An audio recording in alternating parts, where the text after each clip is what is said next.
Dr. Sarah Chen's fingers drummed against her desk as she stared at the quantum coherence readings for the 5th time that hour.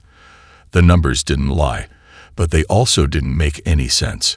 Her team's breakthrough quantum processor, which had maintained stable coherence for a record-breaking 15 minutes yesterday, was now struggling to hold quantum states for even 30 seconds. "Run it again," she ordered, her voice steady despite the frustration building in her chest. The evening lights of MIT's Advanced Quantum Research Facility cast long shadows across the laboratory floor as her graduate students initiated another test sequence. The quantum processor hummed to life, its superconducting circuits cooled to near absolute zero. Sarah leaned forward, her dark eyes fixed on the real-time data streaming across her holographic display. For the first 45 seconds, everything looked perfect. Better than perfect. The quantum states held their coherence with a stability that could revolutionize computing forever. Then, at precisely 47 seconds, the coherence collapsed.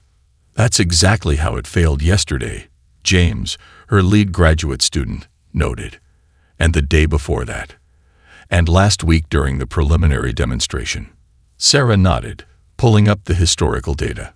Something about the timing nagged at her consciousness. She'd been in quantum research long enough to know that quantum decoherence, while expected, should be random. Nature didn't work in precise 47-second intervals. Her tablet chimed with an incoming video call. Dr. Yuki Tanaka from the Tokyo Institute of Technology's face appeared on the screen, her usually composed expression marred by obvious concern. "Sarah, tell me you're seeing this too," Yuki said without preamble. "Our quantum memory project.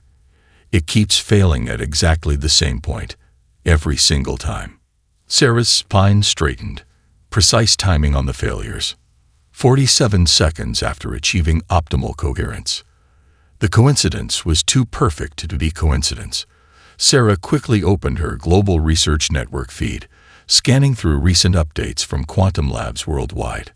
A pattern emerged that made her blood run cold.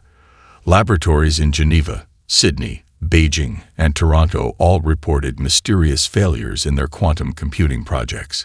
Each failure occurred when they were on the verge of a significant breakthrough. "James," Sarah called out, "pull up every major quantum computing failure reported in the last 5 years. Plot them against the projected breakthrough timeline for each project." The holographic display filled with data points, forming a pattern that defied probability. Every significant quantum computing project had failed precisely when it approached a specific performance threshold, a threshold that would have marked humanity's first step toward practical quantum supremacy. Sarah's mind raced through the implications. These weren't random failures or technical limitations. This was systematic, deliberate. "Dr. Chen." James's voice pulled her from her thoughts. "There's more. I cross-referenced other cutting-edge technology fields. Fusion containment, artificial general intelligence, zero-point energy research. They all show similar patterns of failure at critical breakthrough points." Sarah stood up, her chair rolling back against the laboratory wall. She began pacing, her mind connecting dots that had been invisible until now. Humanity's technological progress had always seemed to follow a predictable curve, with breakthroughs coming at regular intervals. Everyone assumed this was natural, the logical progression of scientific advancement. But what if it wasn't? "Yuki," Sarah said, turning back to the video call, "we need to convene an emergency meeting of the International Science Council. Something or someone is deliberately limiting our technological progress, and they're doing it with a level of sophistication that shouldn't be possible." As if in response to her discovery, the quantum processor behind her suddenly surged back to life, achieving perfect coherence. Sarah watched the readings with narrowed eyes, knowing it would fail again at exactly 47 seconds. But now, that failure wasn't a frustration. It was a clue. "Whatever's causing this," she said to her team, "just made its first mistake. It let us see the pattern." Little did Sarah know, across the vast expanse of space, that pattern was causing considerable concern among beings who had spent centuries ensuring humanity's technological progress followed their carefully designed schedule. A schedule that had just been disrupted by one human's ability to see what should have remained hidden. The Mojave desert night shattered with a sound that didn't belong on Earth, a high-pitched whine that seemed to bend the air itself. Dr. Sarah Chen stood among a hastily assembled team of scientists and military personnel, watching as an iridescent craft spiraled down from the star-strewn sky, trailing particles of light that hung in the air like suspended fireflies. "Thermal readings are off the charts," muttered Colonel Hayes beside her, his hand instinctively resting on his sidearm. "That thing's bleeding energy like a broken reactor." Sarah ignored the military chatter, her attention fixed on the craft's descent pattern. It wasn't crashing. It was landing, and with a precision that suggested its pilot remained in control despite the vessel's apparent damage. The ship touched down 300 meters from their position, its hull shimming with colors that shouldn't exist in nature. As the dust settled, Sarah noticed something that made her breath catch. The geometry of the vessel matched theoretical models she'd seen in quantum computing simulations. "Those patterns," she whispered, "they're quantum Wavagui configurations." A hatch in the craft's side dissolved rather than opened, revealing a humanoid figure that stood slightly taller than an average person. The being stepped out, raising both hands in what seemed to be a universal gesture of peace. "I apologize for the dramatic entrance." The figure spoke in perfect English, its voice carrying an odd resonance.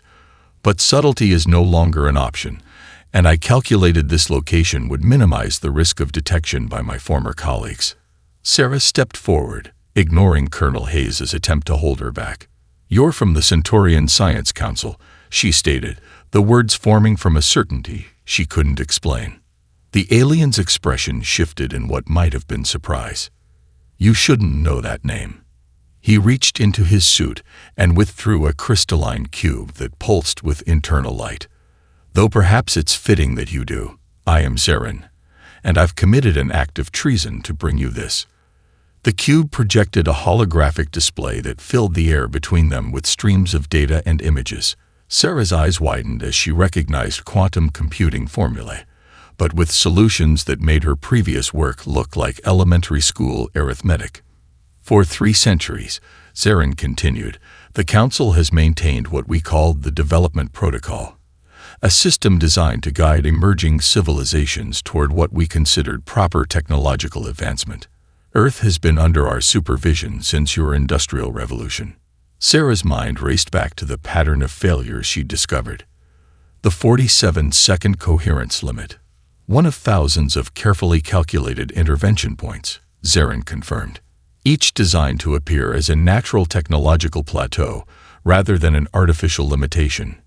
Colonel Hayes stepped forward. "Why reveal this now?" Zarin's expression darkened. "Because humanity has done something unprecedented. You've begun to see the pattern, Dr. Chen. No species has ever detected our guidance before, but more than that, your response to the limitations we imposed." He paused, seeming to search for words. "You don't just work around them. You learn from them. Each barrier we create becomes a foundation for new innovation we never anticipated." The holographic display shifted to show a timeline of human technological advancement. Overlaid on it were thousands of intervention points, moments when the Council had subtly redirected or limited human progress. "The Council believes humanity must be contained," Zarin continued. "I believe they're wrong. Your species' capacity for adaptation and innovation." He glanced at the quantum formula still floating in the air. "It's unlike anything we've seen in 10,000 years of guiding civilizations."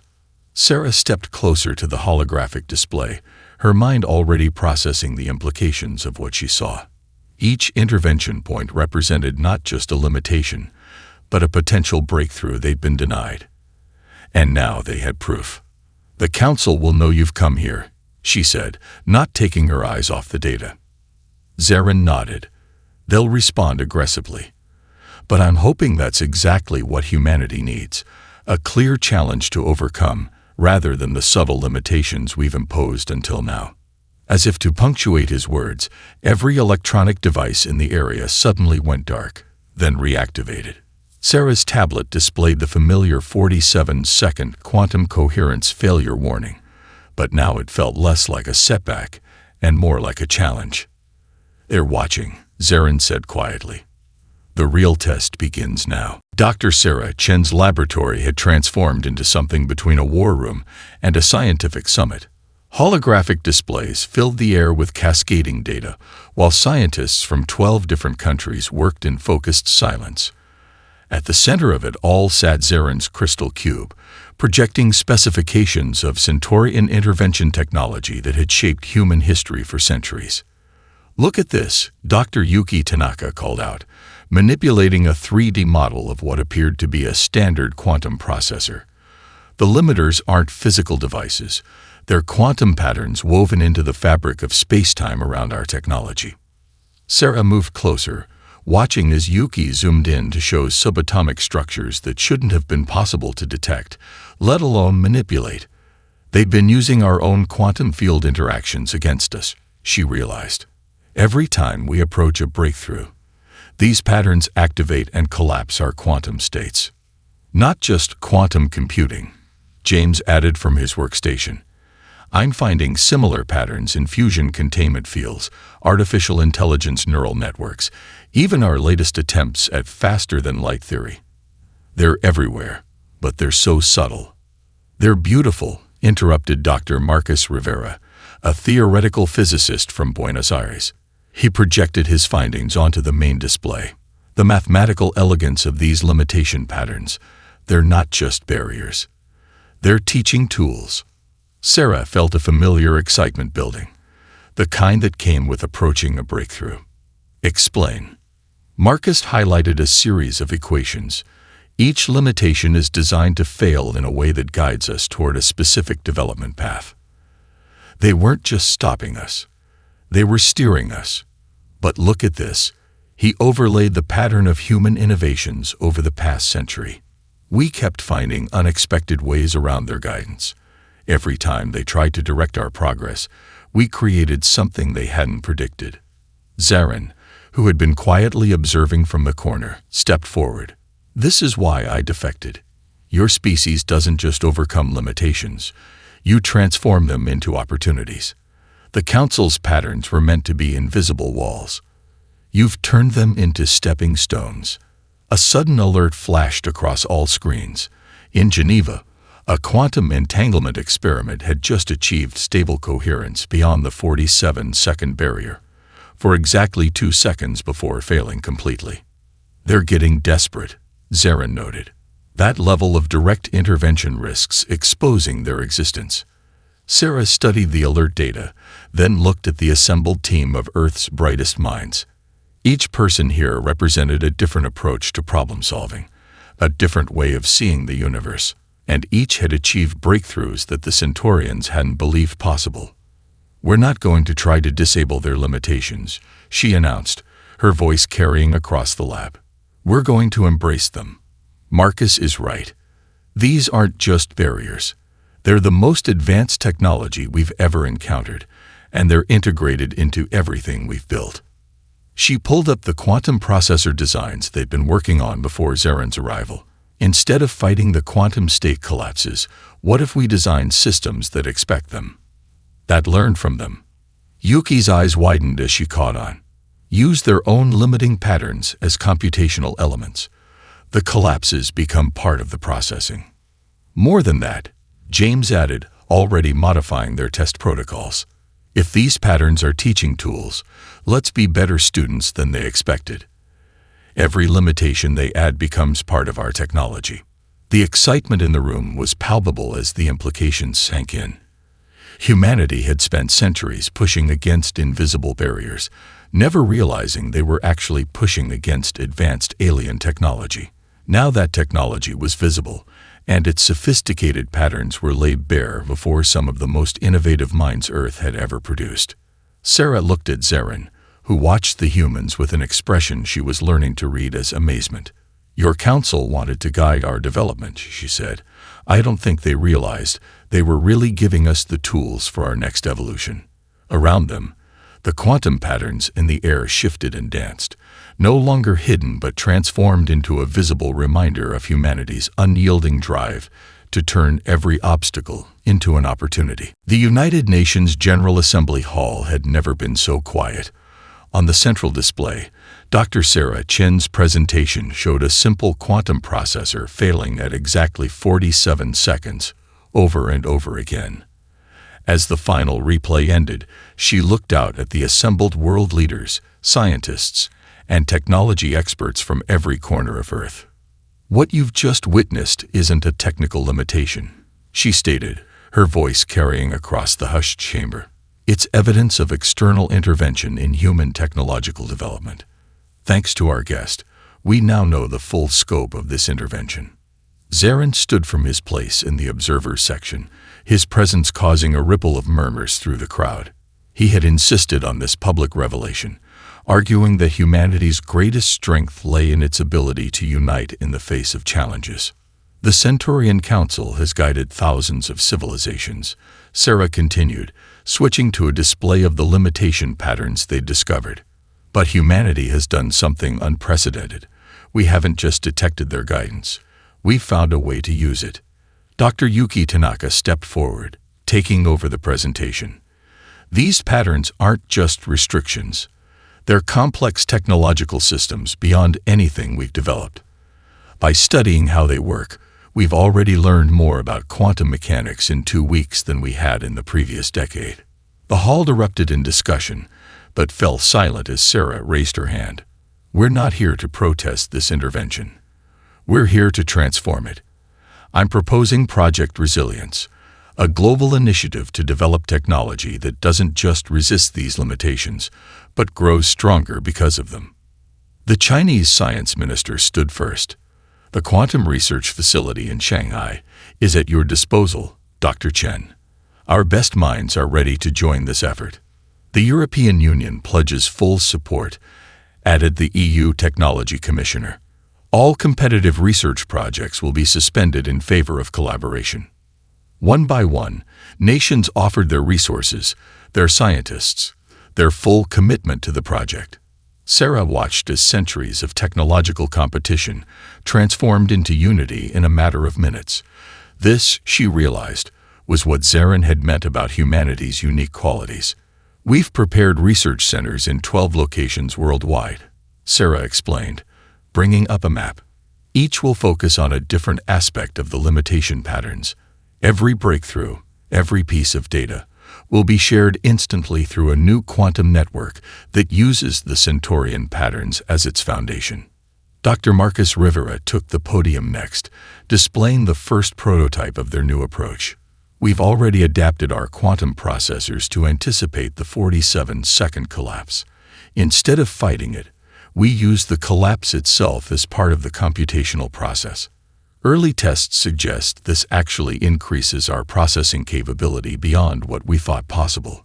The assembly watched in amazement as the test results showed quantum coherence, not just surviving the 47-second mark, but growing stronger after each attempted limitation. The Centaurian patterns, designed to restrict progress, were becoming catalysts for advancement. "This is just the beginning," Sarah concluded. "Every limitation they've placed on us is an opportunity to learn, to adapt, to grow stronger. Project Resilience isn't about catching up to Centaurian technology. It's about transforming their restrictions into stepping stones for human innovation." As the assembly voted unanimously to approve the project, Sarah glanced at Zarin.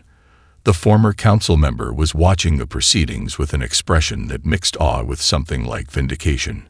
"They'll respond to this," he warned quietly as the vote concluded. "The council won't simply allow their patterns to be used this way." Sarah nodded, already anticipating the challenge. "We're counting on it. Each new restriction they add will only give us more to learn from." She smiled as the project leaders from different nations began coordinating their first steps. "They spent centuries trying to guide our development. Now they'll learn what happens when humanity decides to guide itself." Around the world, research centers were already powering up, ready to begin their work. Project Resilience wasn't just a scientific initiative. It was humanity's declaration that every obstacle could become an opportunity, every limitation a lesson, every barrier a bridge to something greater. The Shanghai Research Center's main laboratory buzzed with activity at 3 a.m. local time. Dr. Sarah Chen hadn't slept in 36 hours, but her eyes remained sharp as she studied the holographic model floating before her. Beside her, Dr. Lai Wei, a renowned expert in complex systems, manipulated the display to highlight a peculiar pattern in their latest test results. "It's not just adapting," Lai said, his voice carrying a hint of wonder. "The system is anticipating the Centaurian interventions before they occur."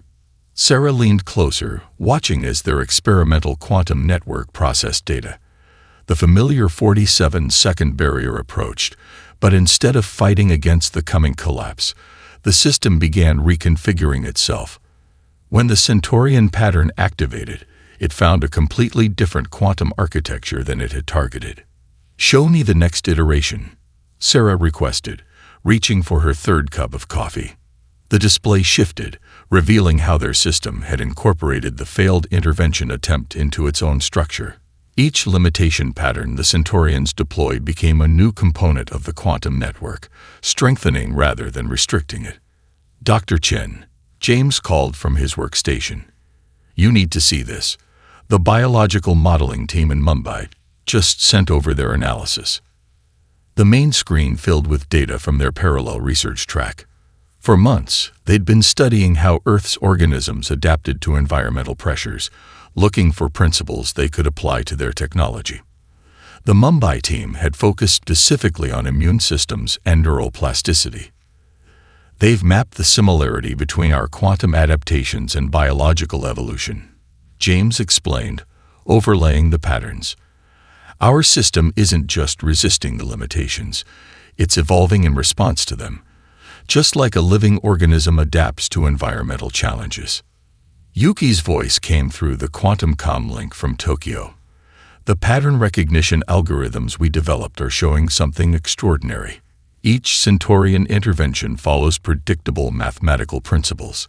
We can actually forecast their next moves." Sarah felt pieces clicking into place in her mind. It's not enough to adapt after their interventions. We need to build systems that evolve in anticipation of them. She turned to Lai. "How quickly can we integrate the biological modeling principles into the main quantum architecture?" "Hours, not days," he replied, already modifying the code. "The quantum network is surprisingly compatible with biological adaptation algorithms." The next 12 hours passed in a blur of activity as teams across the globe coordinated their efforts. The Mumbai biological modeling team fed their insights into Shanghai's quantum architecture group, while Tokyo's pattern recognition algorithms helped predict where the Centaurians would strike next. At precisely 4:47 p.m. Shanghai time, they activated the new system. Sarah held her breath as the quantum coherence readings climbed. 45 seconds. 46. 47. The Centaurian limitation pattern engaged, but instead of causing a collapse, it triggered an explosion of new quantum states. The system didn't just survive the intervention, it used. The first message arrived through an unexpected channel. Sarah was reviewing data in her MIT office when the evolution engine's quantum display began forming patterns she'd never seen before. At first, she thought it was another Centaurian intervention attempt, but Zarin's expression told her otherwise. "That's Proximan script," he said, studying the shifting symbols. "The Proxima Centauri civilization must have detected our quantum signatures. They're reaching out directly, bypassing council protocols." The message decoded itself through the evolution engine. "We see what you've achieved. Our people too have long lived under the council's guidance. Show us how you broke free." Within hours, similar messages poured in from across the galaxy. Species after species, all monitored by the Centaurian Council, had noticed humanity's technological leap. The evolution engine translated their various communications methods automatically, learning and adapting to each new form of contact. "The Council's control is fracturing," Zarin observed as they tracked the incoming signals. "Many of these civilizations are technically more advanced than Earth, but none had conceived of using the limitation patterns as you have. Dr. Yuki Tanaka's team in Tokyo reported receiving detailed technical data from a civilization in the Sirius system. They're sharing their experiences with Council intervention. She explained over the quantum link. Each species faced different limitation patterns. By combining this data with our own observations, we can map the entire scope of Centaurian technology. Sarah finished, already seeing the possibilities. The evolution engine hummed as it processed the flood of new information, each insight making it stronger. In the Buenos Aires Research Center, Dr. Marcus Rivera's team made another breakthrough. The limitation patterns aren't just technical controls, he reported. They're fragments of a larger system. A galactic network the Council uses to monitor and guide developing civilizations. By understanding one pattern, we can decode them all. Sarah watched as the evolution engine visualized the network, showing hundreds of civilizations at various stages of development, all guided by the same subtle hands. But something was changing. As each species learned of Earth's breakthrough, their own technology began showing signs of adaptation. They're not just copying our methods, James noted, analyzing the data streams. Each civilization is finding their own way to transform limitations into advantages. The Proximans are using them to enhance their bioengineering. The Syrians have integrated them into their space-time manipulation technology. A notification flashed across their screens, the first joint project between Earth and another civilization.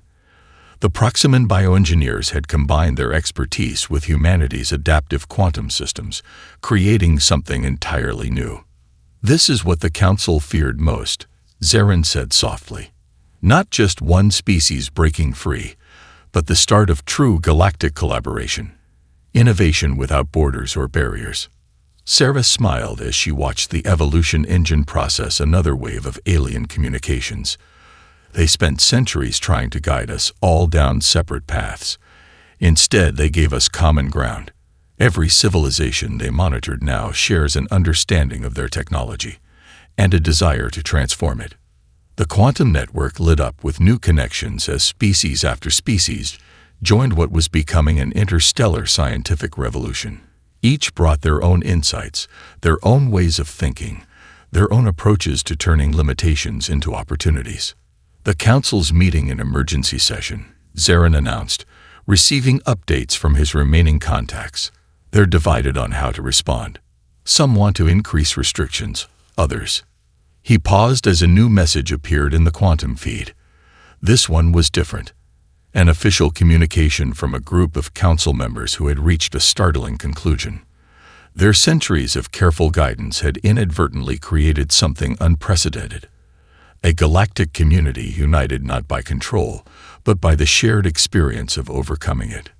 The evolution engine translated their message. Perhaps it is time for us to learn from those we sought to teach. The warning came from 3 different species simultaneously. The evolution engine's displays blazed with urgent messages as quantum sensors detected massive energy buildups throughout the galaxy.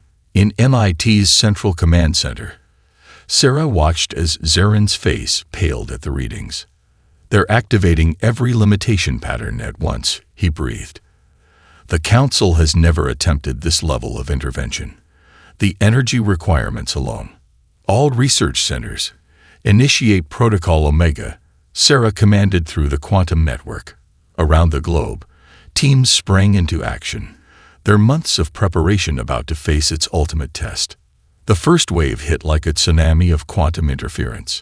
Every piece of advanced technology on Earth flickered as ancient, hidden limitations suddenly activated at full power. But humanity wasn't fighting alone anymore. Through the quantum network, a dozen alien civilizations fed data and energy into Earth's defensive systems. Proximan bio-quantum shields are holding, James reported from his station. Syrian space-time anchors are stable. The evolution engine is. Wait, look at this. On the main display, the engine's response patterns shifted into completely new configurations. It wasn't just resisting the Council's attack, it was absorbing it, learning from it, growing stronger with each attempted limitation. The Council's patterns, Dr. Lai Wei observed from Shanghai. They're not random. Together, they form a complete template of their technological understanding. By attacking with everything at once, they've handed us their entire technological framework, Sarah finished, watching as the evolution engine processed the massive influx of data. Centuries of carefully guarded knowledge, deployed as weapons, were being transformed into building blocks for something new. Through the quantum network, Sarah could see similar transformations happening across the galaxy. Each civilization took the Council's patterns and adapted them in unique ways. The Proximans wove them into living technology that grew and evolved. The Syrians used them to stabilize microscopic wormholes for instant communication. Energy surge detected. Yuki's voice came through from Tokyo. They're attempting to overload the quantum grid. But the Council had miscalculated. The grid they were trying to overload wasn't the same one they'd spent centuries controlling. It had evolved, adapted, learned to turn every attack into an advantage. As the surge hit, the evolution engine's displays showed something extraordinary. The patterns are integrating. Marcus called from Buenos Aires. Not just ours. Everyone's adaptations are combining through the quantum network. It's creating a new technological framework. Sarah watched in amazement as the various approaches to handling the Council's limitations merged and evolved. Humanity's pattern recognition, combined with Proximan biotech and Syrian spacetime manipulation, created solutions that no single species could have devised alone. The Council's surge reached its peak, pouring enough energy into their limitation patterns to power a small star. For one breathless moment, every system on Earth paused. Then, like a phoenix rising from quantum fire, the technology reactivated. Not just reactivated, transcended. Final limitation patterns have been integrated, the evolution engine reported. Quantum coherence stable at infinite duration. Space-time manipulation protocols optimized. Biological integration complete. New technological paradigm achieved. Through the quantum network, Sarah could feel the shock rippling through the Council members as they realized what had happened. Their ultimate attempt to restrict progress had instead catalyzed an unprecedented leap forward. They didn't just fail to stop us, Zarin said, wonder in his voice. They gave us exactly what we needed to surpass them. Every pattern, every limitation, every piece of their technology. All of it transformed into something greater. Sarah nodded, watching as the new quantum framework stabilized across the galaxy. They tried to control evolution, she said softly. Instead, they became part of it. The displays showed the energy surge fading, leaving behind a galaxy forever changed. The Council's carefully maintained order had been transformed into something far more dynamic, a network of civilizations united not by control, but by their shared triumph over it. 1 year after the surge, the MIT Quantum Research Facility had transformed into something that would have been unimaginable before. Sarah stood at the observation window, watching as the evolution engine's crystalline structure pulsed with colors that represented data flows from across the galaxy. The Proximan biointegration protocols are ready for testing, James announced, now heading the Joint Earth Proximan Research Division. The young graduate student had grown into a confident leader, coordinating projects that spanned multiple star systems. Their organic quantum computers are remarkable, Sarah replied, studying the latest data. Combining their biological expertise with our adaptive systems has opened up entirely new fields of science. The quantum network hummed with activity as civilizations across the galaxy shared discoveries, innovations, and ideas. The former council chambers had been repurposed into the Galactic Innovation Exchange, where representatives from hundreds of species gathered to collaborate rather than control. Zarin, now serving as Earth's ambassador to the exchange, appeared on the main display. The last of the old limitation patterns have been transformed, he reported. Every restriction the Council placed has become a foundation for new technology. Even they couldn't have predicted this outcome.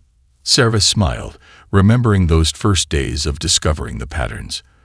They spent centuries trying to guide our development, never realizing that true progress comes from freedom to innovate, to make mistakes, to learn from challenges. The evolution engine suddenly flagged an anomaly, a familiar signature that brought Sarah back to where it all began. A quantum coherence collapse at exactly 47 seconds. But this time, it wasn't a limitation. It was a message. It's from the former council scientists. Yuki reported from her new position at the exchange. They're requesting permission to study how we transform their patterns. They want to learn from us. The irony wasn't lost on anyone. The same beings who had once appointed themselves as guides to developing civilizations were now eager students of the very species they had tried to restrict. But humanity's response wasn't triumphant or gloating. It was welcoming. Set up a joint research initiative, Sarah instructed. Their centuries of experience combined with our adaptive approach could lead to something extraordinary. Around her, the facility buzzed with activity.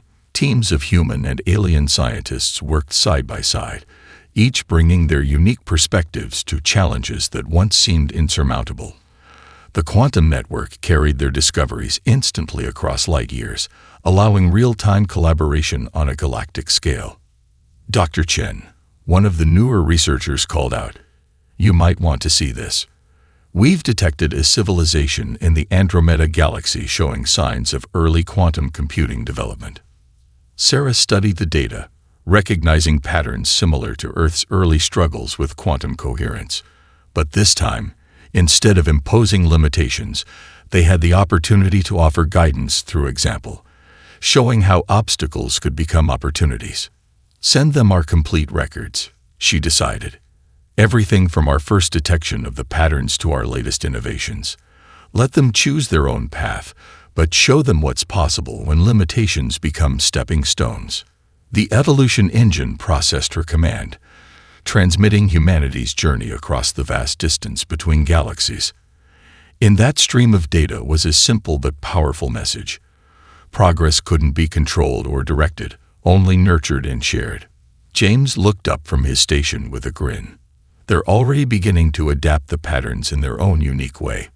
Their approach to quantum computing is completely different from anything we've seen.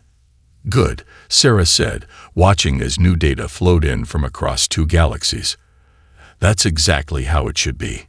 The quantum network pulsed with activity, carrying innovations and ideas between stars and species.